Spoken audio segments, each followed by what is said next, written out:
Hello बच्चों, कैसे हो आप सभी। बच्चों, मैं आशा करती हूँ कि आप सभी बहुत अच्छे होंगे। तो बच्चों, आज की कक्षा में जो पाठ हम पढ़ने जा रहे हैं वो है वर्ण विचार, फोनोलॉजी। आइए बच्चों, पाठ शुरू करते हैं। भाषा का निर्माण शब्दों से होता है तथा शब्दों का निर्माण वर्णों से होता है। बोलते समय मनुष्य के मुख से अनेक प्रकार की ध्वनियाँ निकलती हैं। इन ध्वनियों को सुनकर दूसरे व्यक्ति हमारी बात को समझ लेते हैं। भाषा की छोटी से छोटी स्वीकृत ध्वनि वर्ण कहलाती है। प्रत्येक ध्वनि को एक निश्चित चिन्ह के द्वारा लिखा जाता है, जिसको और अधिक टुकड़ों में नहीं बांटा जा सकता। जब ये ध्वनियां आपस में मिलती हैं तो शब्द का निर्माण होता है। प्रत्येक शब्द कई ध्वनियों से मिलकर बनता है, जैसे विद्यालय, व जमा ई जमा द जमा य जमा आ जमा ल जमा आ जमा य जमा अ। पढ़ना, प जमा आ जमा ढ जमा अ जमा न जमा आ। तो बच्चों देखिए, इस प्रकार हमने देखा कि विद्यालय शब्द 9 ध्वनियों से मिलकर बना है और पढ़ना शब्द 6 ध्वनियों से मिलकर बना है। वर्ण की परिभाषा। भाषा की सबसे छोटी इकाई जिसके खंड अथवा टुकड़े नहीं किए जा सकते वर्ण कहलाती है। चलिए बच्चों, देखो वर्ण के बारे में यहाँ पर क्या बताया गया है। सबसे पहले जो भाषा है, भाषा का निर्माण शब्दों से हुआ है। सबसे पहले तो बच्चों भाषा का निर्माण वाक्यों से हुआ, वाक्यों का निर्माण शब्दों से हुआ और शब्दों का निर्माण वर्णों से हुआ। बोलते समय हमारे मुख से कई प्रकार की ध्वनियाँ निकलती हैं बच्चों, और इन्हीं ध्वनियों को हम क्या कहते हैं, वर्ण कहते हैं। अब बच्चों, जो वर्ण होते हैं वो भाषा की सबसे छोटी इकाई होती है, जिसके और अधिक टुकड़े नहीं किए जा सकते। जैसे कि यहाँ पर देखिए, विद्यालय शब्द लिखा था, इसके सभी वर्णों को अलग अलग कर दिया गया। ऐसे ही पढ़ना, इसके भी सभी वर्णों को अलग अलग कर दिया गया। चलिए, अब यहाँ पे वर्ण की क्या परिभाषा दी गई है कि भाषा की सबसे छोटी इकाई जिसके और टुकड़े नहीं किए जा सकते क्या कहलाती है, वर्ण कहलाती है। चलिए अगला देखते हैं। अब हम देखेंगे वर्णमाला, अल्फाबेट। वर्णों के क्रमबद्ध व व्यवस्थित समूह को वर्णमाला कहते हैं। वर्णों के भेद। उच्चारण की दृष्टि से वर्णों के 2 भेद हैं, स्वर, व्यंजन। सबसे पहले हम पढ़ेंगे बच्चों स्वर के बारे में। स्वर, वॉवल्स, जिन वर्णों का उच्चारण बिना किसी रुकावट के अपने आप होता है उन्हें स्वर कहते हैं। हिंदी में 11 स्वर होते हैं जो इस प्रकार हैं: अ, आ, ई, उ, री, ए, ओ, औ। स्वरों के भेद, काइंड्स ऑफ वॉवल्स। स्वरों के 3 भेद हैं। हस्त स्वर, जिन स्वरों के उच्चारण में बहुत कम समय लगता है उन्हें हस्त स्वर कहते हैं। ये 4 होते हैं, जैसे अ, ई, उ तथा री। दीर्घ स्वर, जिन स्वरों के उच्चारण में हस्त स्वर से दुगना समय लगे उन्हें दीर्घ स्वर कहते हैं। ये 7 होते हैं, जैसे आ, ई, उ, ए, ओ तथा औ। प्लुत स्वर, जिन स्वरों के उच्चारण में हस्त स्वर से 3 गुना समय लगता है उन्हें प्लुत स्वर कहते हैं। इनका चिन्ह डैश है, जैसे सुनो, हे, राम, आ, ओम आदि। देखिए बच्चों, सबसे पहले आप इतना देखो। सबसे पहले वर्णमाला किसे कहते हैं, वर्णों के क्रमबद्ध व व्यवस्थित समूह को। कहने का मतलब है बच्चों, जितने भी वर्ण हैं सारे क्रम से लगे हों। इसके बाद वर्णों के भेद देखेंगे। बच्चों, वर्णों के जो भेद हैं वो 2 हैं, स्वर और व्यंजन। सबसे पहले यहाँ पर हम बात कर रहे हैं स्वरों की। स्वर, जिन्हें इंग्लिश में वॉवल्स भी कहते हैं। अब बच्चों, जिन वर्णों का उच्चारण बिना किसी रुकावट के अपने आप होता है उन्हें स्वर कहते हैं। हिंदी में कितने स्वर हैं हमारे पास, 11। देखिए बच्चों, अ से शुरू है और औ पे खत्म। अब बच्चों, आप सोच रहे होंगे कि हम तो इसके आगे अंग से अंगूर और अणा खाली भी लिखते थे, तो बच्चों वो स्वर नहीं हैं, उनके बारे में हम इसी चैप्टर में आगे पढ़ेंगे, मैं बताऊंगी आपको वो क्या होते हैं। चलिए अब यहाँ पे है स्वरों के भेद। तो बच्चों स्वरों के 3 भेद हैं, ह्रस्व स्वर, दीर्घ स्वर, प्लुत स्वर।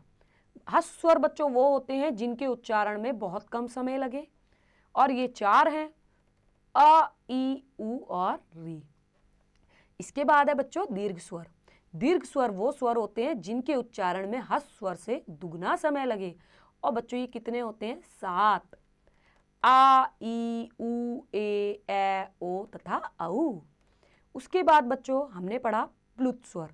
प्लुत स्वर बच्चों वो होते हैं जिनके उच्चारण में ह्रस्व स्वर से 3 गुना ज़्यादा समय लगे, जैसे कि बच्चों देखो सुनो, होता है ना कई बार हम किसी को पुकारते हैं तो हम उसका नाम बहुत खींच के बोलते हैं, और इसका चिन्ह इस तरीके का होता है बच्चों, ओम, राम, इस तरीके से इसका प्रयोग किया जाता है। चलिए आगे आइए। अब है स्वरों की मात्राएं, साइन ऑफ वॉवल्स। चलिए देखिए, स्वर का जो चिन्ह व्यंजन में लगता है उसे मात्रा कहते हैं। हिंदी में 11 स्वर होते हैं, परंतु मात्रा केवल 10 स्वरों की ही होती है। स्वर आ की कोई मात्रा नहीं होती, यह व्यंजन के साथ ही जुड़ा रहता है। जैसे बच्चों देखो, अब यहाँ पर हम स्वरों की मात्राएं पढ़ रहे हैं। आप सभी को पता होगा हिंदी में 11 स्वर हैं, लेकिन 10 की मात्राएं होती हैं। जो छोटा अ है, सबसे पहला जो हमारा स्वर है, उसकी कोई मात्रा नहीं होती, बस वो केवल व्यंजनों के साथ जुड़ा हुआ रहता है। आइए देखते हैं। स्वर, मात्रा, मात्रा के साथ व्यंजन और शब्द। अ कोई मात्रा नहीं। अब देखिए जैसे ये ग के साथ लगा, ये देखिए बच्चों, जब भी नीचे हलंत लगा हो किसी भी व्यंजन में, इसका मतलब ये है कि उसका जो अ है, अ स्वर है, वो उससे अलग है। तो देखिए ग जमा अ क्या बन गया? ग। अब कोई शब्द लिखा होगा यहाँ पर इन मात्राओं से, गम। आ मात्रा भी देखेंगे किस तरीके से लगी है, गा, गाना। ई, गी, गिलास। ई मात्रा देखिए, गी, गीता। उ मात्रा, गु, गुम। उ मात्रा, गु, गुन्नो। री मात्रा, बच्चों इसकी मात्रा जैसे हम टा बनाते हैं ना, उसी तरीके से इसकी मात्रा लगती है, बस ऊपर टा में हम ऊपर डंडा खींचते हैं, इसमें डंडा नहीं लगता। ग्री, ग्रह। ए मात्रा, गे, गेंद। ए मात्रा देखिए, गे, गैर। ओ मात्रा, गो, गोवर्धन। औ गो, गौशाला। अ ये मात्रा देखिए, क, कॉपी, मॉल, डॉक्टर। चलिए अब बच्चों कुछ विशेष दिया गया है, पढ़िए क्या विशेष है। र में ऊ तथा ऊ की मात्रा मध्य में लगाते हैं, जैसे रुपया, रूप आदि। बच्चों रा जो होता है उसमें ऊ की जो मात्रा है वो नीचे से नहीं लगती, उनके बीच में लगती है, ये बताया गया, ये देखिए इस तरीके से। चलिए आगे आइए। अगला है व्यंजन।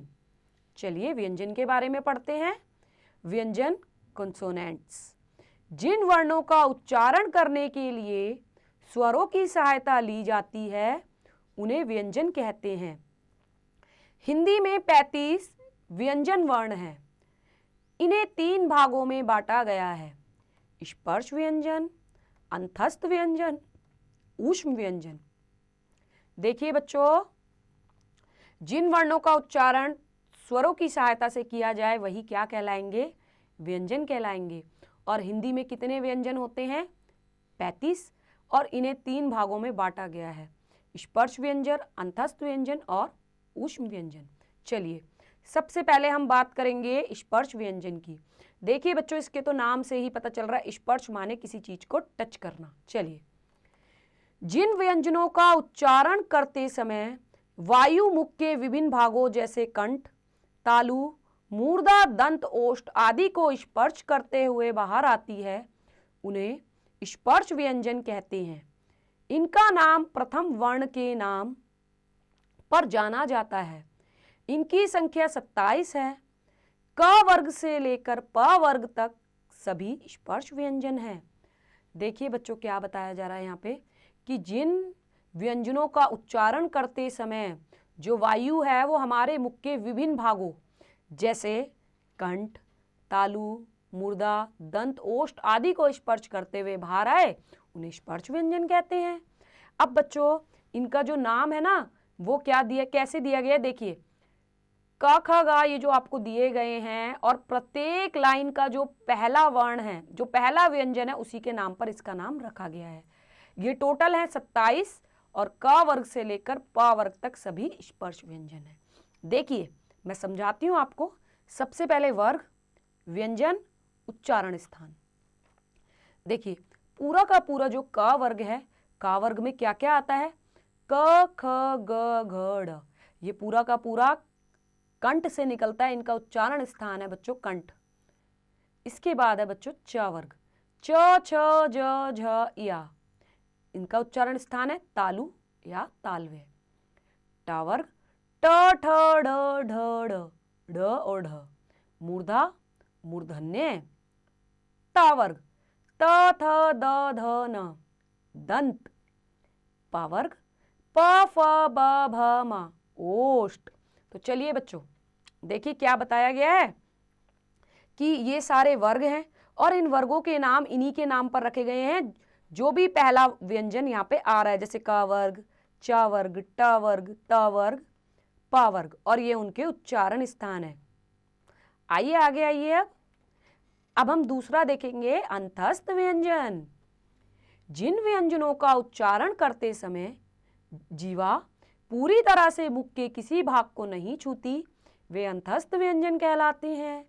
इनका उच्चारण स्वर और व्यंजनों के मध्य होता है। इनकी संख्या 4 है, या, रा, ला, वा। तो बच्चों अंतस्थ व्यंजन कौन से हुए, जिनका उच्चारण करते समय हमारी जो जीभ है वो मुंह के किसी भी भाग को स्पर्श ना करे। और बच्चों इनका ये जो संख्या है इनकी कितनी है, संख्या में ये 4 हैं, या, रा, ला, वा। अगला है बच्चों ऊष्म व्यंजन। जिन व्यंजनों का उच्चारण करते समय श्वास वायु गर्म महसूस होती है, वे ऊष्म व्यंजन कहलाते हैं। ऊष्म व्यंजन की संख्या 4 है, श, श, स, ह। चलिए बच्चों अन्य व्यंजन 2 हैं, ड़, ढ। तो बच्चों ऊष्म व्यंजन में बोला गया है कि इनको बोलते समय हमारी जो श्वास वायु है वो कैसी महसूस होती है, गर्म।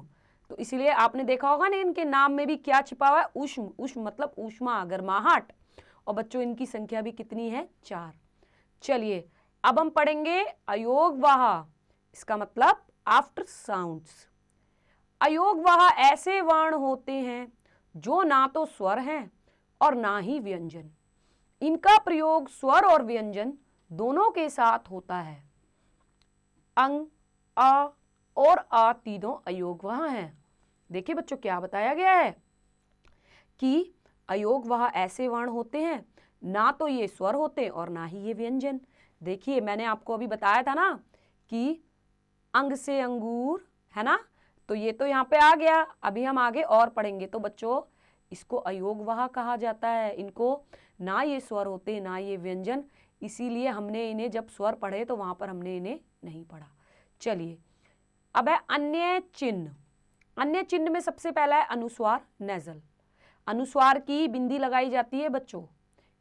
चलिए जिन वर्णों का उच्चारण नाक की सहायता से होता है उन्हें अनुस्वार कहते हैं।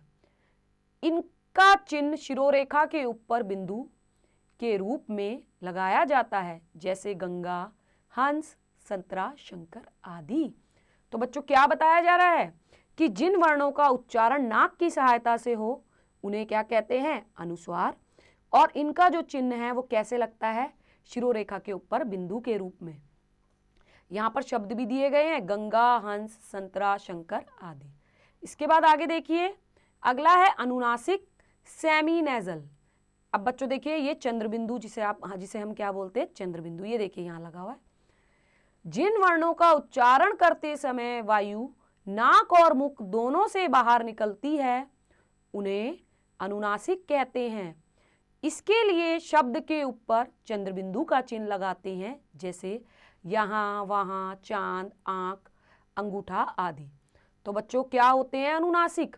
जिन वर्णों का उच्चारण करते समय जो वायु है वो नाक और मुख दोनों से निकले। अब आगे देखिए, अगला है विसर्ग कॉलन। देखिए बच्चों ये भी यहीं पे आ गया। अंग से अंगूर भी हमने पढ़ लिया, जिसे हम क्या कहते हैं, अनुस्वार। और फिर आता था, क्या पढ़ते थे आप, अण खाली। तो बच्चों ये है विसर्ग, जिसे हम कहते हैं कॉलन, जिसमें पीछे 2 डॉट लगते हैं। इसका उच्चारण ह की तरह किया जाता है। इसका प्रयोग व्यंजन के आगे किया जाता है, जैसे फलतः, अतः, स्वतः, प्रातः आदि। चलिए बच्चों विसर्ग पता चल गया आपको। इसकी जो मात्रा है ये 2 डॉट के रूप में लगाई जाती है, और उच्चारण जब हम उच्चारण करते हैं तो लास्ट में ह का साउंड आता है। आगे आइए, अगला है अर्धचंद्र। देखिए बच्चों ये खाली अर्धचंद्र, इस तरीके से, इसके ऊपर बिंदु नहीं है। यह चिन्ह आ तथा औ के मध्य की ध्वनि सूचित करता है। हिंदी भाषा में अंग्रेजी भाषा के कुछ शब्दों को लिखते समय उनके ऊपर अर्धचंद्र लगाया जाता है, जैसे college, office, mall, coffee, copy आदि। तो बच्चों ये जो है ये आ और औ, इन दोनों की बीच की जो ध्वनि है उसे सूचित करता है। और बच्चों मोस्टली इसका प्रयोग कब किया जाता है? जब हम अंग्रेजी के शब्दों को हिंदी में लिखते हैं। अब अगला है बच्चों हलंत। ये देखिए हलंत ऐसे लगता है किसी भी वर्ण के नीचे।